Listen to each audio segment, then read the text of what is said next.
കല്ലേരി കുട്ടിച്ചാത്തനെ അറിയാൻ 6 നൂറ്റാണ്ട് പുറകോട്ട് പോകണം. 15-ാം നൂറ്റാണ്ടിൽ പയ്യന്നൂരിൽ ഒരു നമ്പൂതിരിക്ക് താഴ്ന്ന സമുദായത്തിൽപ്പെട്ട ഒരു സ്ത്രീയിലുണ്ടായ പുത്രനായിരുന്നു കുട്ടിച്ചാത്തൻ. അച്ഛൻ കുട്ടിച്ചാത്തനു വേണ്ടി പല ഏർപ്പാടുകളും ചെയ്തെങ്കിലും മറ്റുള്ളവരിൽ നിന്നും വ്യത്യസ്തമായി തനിക്കൊരുക്കിയ പലതും കുട്ടിച്ചാത്തൻ്റെ കുഞ്ഞു മനസ്സിൽ അതൃപ്തിയും നോവുമാണുണ്ടാക്കിയത്. ഒടുവിൽ വീട് വിട്ടിറങ്ങിയ കുട്ടിച്ചാത്തൻ വടകരയിലെ ലോകനാർ കാവിലാണ് എത്തിച്ചേർന്നത്. അവിടെ മലമത്താൻ കുങ്കൻ കുട്ടിച്ചാത്തന് കൂട്ടായി.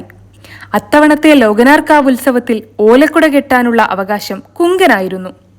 പക്ഷേ ഉത്സവ ദിവസം കുട്ടിച്ചാത്തനെ കാത്തിരുന്ന കുങ്കന് കൃത്യസമയത്ത് ഓലക്കുട എടുത്തു വെക്കാൻ കഴിഞ്ഞതുമില്ല.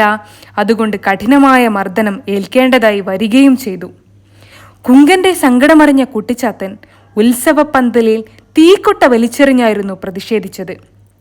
എന്നാൽ ഇക്കാരണത്താൽ കുങ്കനെ നാട്ടുപ്രമാണിമാർ പിടികൂടി കെട്ടിത്തൂക്കി.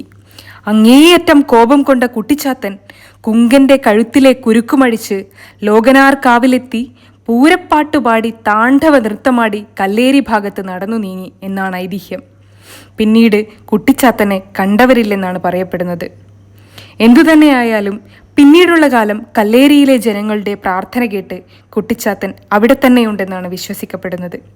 കല്ലേരി കുട്ടിച്ചാത്തൻ്റെ അനുഗ്രഹത്താലുണ്ടായ മഹാമായക്കഥകൾ പലതും കല്ലേരിയിൽ ഇന്നും പ്രശസ്തമാണ്.